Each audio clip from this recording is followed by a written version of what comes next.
ഇടുക്കി മൂന്നാറിൽ കടുവയുടെ ആക്രമണം. പാമ്പൻമല എസ്റ്റേറ്റിൽ കടുവ പശുവിനെ കൊന്നു. കടുവയെ നേരിട്ട് കണ്ടതായി തോട്ടം തൊഴിലാളികൾ പറയുന്നുണ്ട്. எஸ்டேட்ல வேலை செய்கிறோம். இந்த ஒரு வாரத்துக்குள்ளேயே 4 மாடு அடிச்சிருக்கு.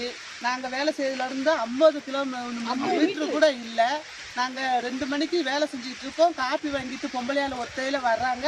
50 மீட்டருக்கு உள்பட்ட வந்து எங்கள் கண்ணெதிரே அடிச்சு போட்டு போயிடுச்சு மாடை.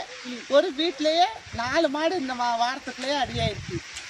அப்போ எங்களுக்கு என்ன ஒரு அரசாங்கம் ஒரு பாதுகாப்பு கொடுத்துருக்கு. எங்களுக்கு கம்பெனியும் பாதுகாப்பு கொடுக்கணும்.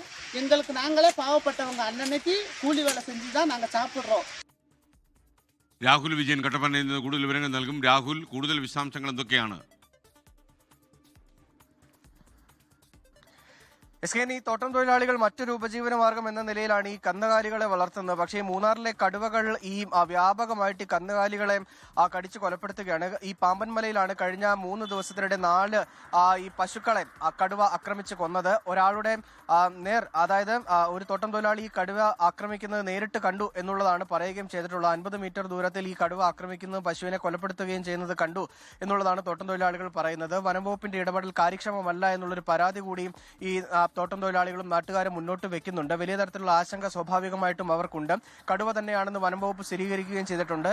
ആക്രമണ രീതി അങ്ങനെ തന്നെയാണ്. പിൻഭാഗത്ത് നിന്ന് ആക്രമിച്ച് ഇട്ടതിന് ശേഷം പോകുന്നതാണ് കടുവയുടെ ഒരു ആക്രമണ രീതി എന്ന് പറയുന്നത്. അതുകൊണ്ട് തന്നെ ഈ പശുവിനെ ആക്രമിച്ച് 4 പശുക്കളെ ആക്രമിച്ച് കൊന്നത് കടുവ തന്നെയാണെന്ന് വനംവകുപ്പ് സ്ഥിരീകരിക്കുകയും ചെയ്തിട്ടുണ്ട്. പക്ഷേ കൂട് വെക്കാനോ അല്ലെങ്കിൽ ഏതെങ്കിലും തരത്തിൽ ക്യാമറ ട്രാപ്പുകൾ സ്ഥാപിക്കാനോ വനംവകുപ്പ് ഇതുവരെ ഒരു നടപടി സ്വീകരിച്ചിട്ടില്ല.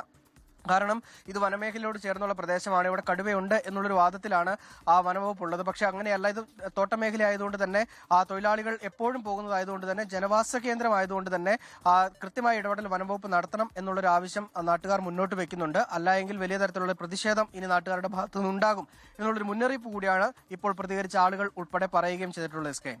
ലോകത്തെവിടെയായാലും ഏത് സമയത്തും 24 വാർത്തകളും ഓഗ്മെന്റഡ് റിയാലിറ്റി പാക്കേജുകളും എക്സ്പ്ലെയിനറുകളും വിശദമായി കാണാൻ ഞങ്ങളുടെ യൂട്യൂബ് ചാനൽ നിങ്ങൾക്ക് സബ്സ്ക്രൈബ് ചെയ്യാം.